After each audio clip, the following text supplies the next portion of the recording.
Good evening. This is Charles West with a Sodor Nightly News special report.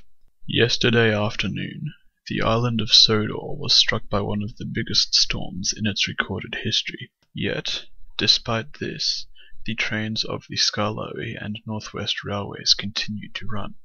I'm here with Sir Handel, one of the Skarloey Railway's 6 engines.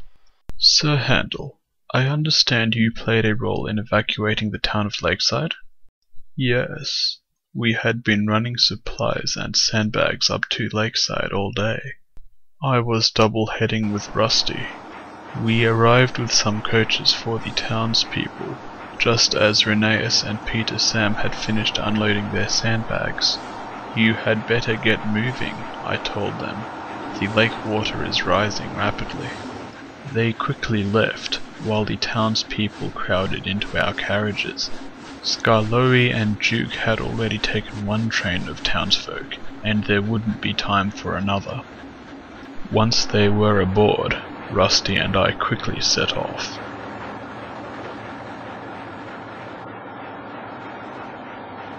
Our only option was to use the causeway. I could see the lake water rising as we ran along the shore. Hurry up, Rusty, I called. We haven't got much time. We went as fast as we dared. The water was already lapping at our wheels as we headed out onto the causeway, and I wanted to stop and go back. The wind didn't help either. Waves began slapping against us.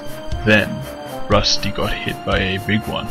It caused some sort of electrical short, and suddenly I found myself with his weight as well as the entire train. My wheels started to slip on the wet rails, and any sand I put down got washed away. I heard a worried whistle from Reneus, but I didn't reply. I needed all of my puff to get the train out of there. It was a relief to get to the end of the causeway. Reneus and Peter Sam were waiting there, worried.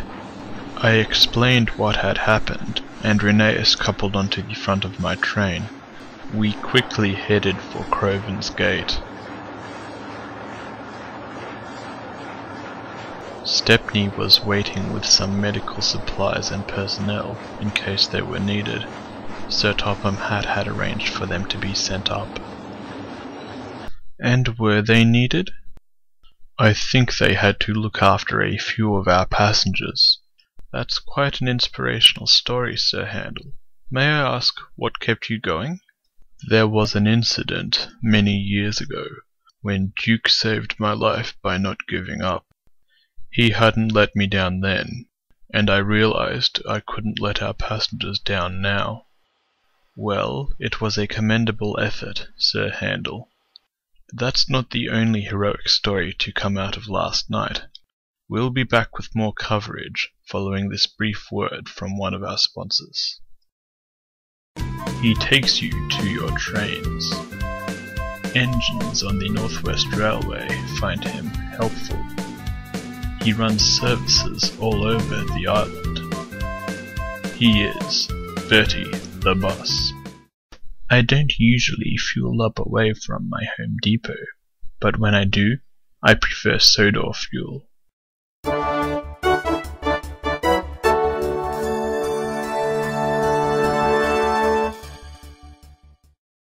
Welcome back to our Sodor Nightly News special report.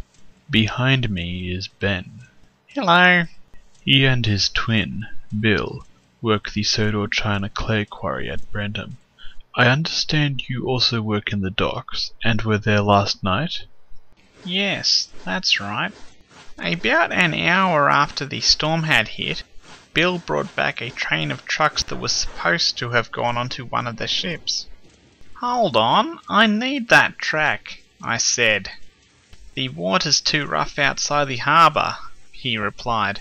"Ships aren't coming in or going out." Before I could reply, the harbour master came running up to us. "We need you at the docks right away," he said. We quickly arrived at the docks to see a small fishing boat drifting helplessly out to sea. "They look like they've lost their engine," I observed. "They'll be in real trouble if they reach the sea," Bill added. The fishing boat's captain quickly threw out a rope and the harbour master tied it around Bill's front coupling. "I just want to wish you both good luck," he said. "We're all counting on you." He stepped back a moment later, and we began pulling back hard. We had never worked that hard in our lives. We pulled as hard as we could, and we could feel the ship pulling against us. Our wheels were slipping on the wet rails. "Bill," I said, "try putting down some sand." He did so. I already had. Our wheels finally got some traction. "This is it, Bill," I called. "We're doing it." Slowly, we began bringing the boat back into the harbour.